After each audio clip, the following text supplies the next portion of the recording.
ગુજરાતના national highway પર દોડતી ગાડીઓની ઝડપ જેટલી વધી રહી છે એટલી જ ઝડપે અકસ્માતોના આંકડા પણ ચોંકાવી રહ્યા છે। છેલ્લા 5 વર્ષમાં ગુજરાતના નેશનલ હાઈવે પર 18,000થી વધુ અકસ્માત થયા અને 10,991 લોકોના મોત, એટલે કે રોજ સરેરાશ 10 અકસ્માત અને 6 લોકોના મોત। સૌથી ચોંકાવનારી વાત એ છે કે 2025માં અકસ્માતનો આંકડો વધીને 3,944 થયો અને 2,380 લોકોના જીવ ગયા। આ માત્ર આંકડા નથી, પરંતુ હજારો પરિવારોની જિંદગી પર પડેલો ઘા છે। અકસ્માતો પાછળ અતિશય ઝડપ, wrong side driving, drink and driving, મોબાઈલનો ઉપયોગ અને ઓવરટેકિંગ જેવી માનવ સર્જિત કારણો છે।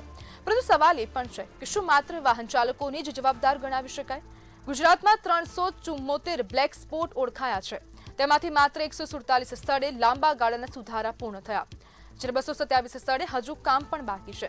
તો સવાલ છે, જ્યારે જોખમી સ્થળોની ઓળખ થઈ ગઈ છે ત્યારે સુરક્ષાના કાયમી ઉપાયોમાં વિલંબ કેમ? શું રોડ સેફટી માત્ર કાગળ પરની યોજના બની રહેશે? રોડ વિકાસ જરૂરી છે, પરંતુ રોડ પર જીવ બચાવવો તેનાથી પણ મોટી જવાબદારી છે અને તે જવાબદારી હવે કદાચ તંત્રની છે। તંત્રએ હવે ચોક્કસપણે આ જે જવાબદારી છે તે સુનિશ્ચિત કરવી પડશે। તેમની જે જવાબદારી છે તેને પણ હવે સુનિશ્ચિત કરવી જરૂરી બની ગઈ છે। 227 બ્લેક સ્પોટ પર હજુ સુધારા બાકી છે, અનેક જગ્યાઓ પર હજુ કામગીરી બાકી છે તેવું તંત્ર તરફથી જ ખુદ કહેવામાં આવી રહ્યું છે। આંકડા ખૂબ સામે આવી રહ્યા છે। અતિશય ઝડપ અકસ્માતોનું મુખ્ય કારણ બની રહી છે।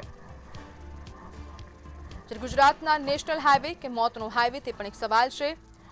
નેશનલ હાઈવે કે મોતનો હાઈવે, જે ગુજરાતમાં જેટલા પણ નેશનલ હાઈવે પસાર થઈ રહ્યા છે, નેશનલ હાઈવે પર ખૂબ અકસ્માત થઈ રહ્યા છે। સરેરાશ 10 જેટલા અકસ્માત નોંધાઈ રહ્યા છે અને તે અકસ્માતમાં અનેક લોકોના મોત થયા। વર્ષ વાઇઝ તમને આંકડા ટીવી સ્ક્રીન પર દેખાતા હશે કે 2021માં 3,406 અકસ્માત થયા અને તેમાં 2,077 મોત થયા છે।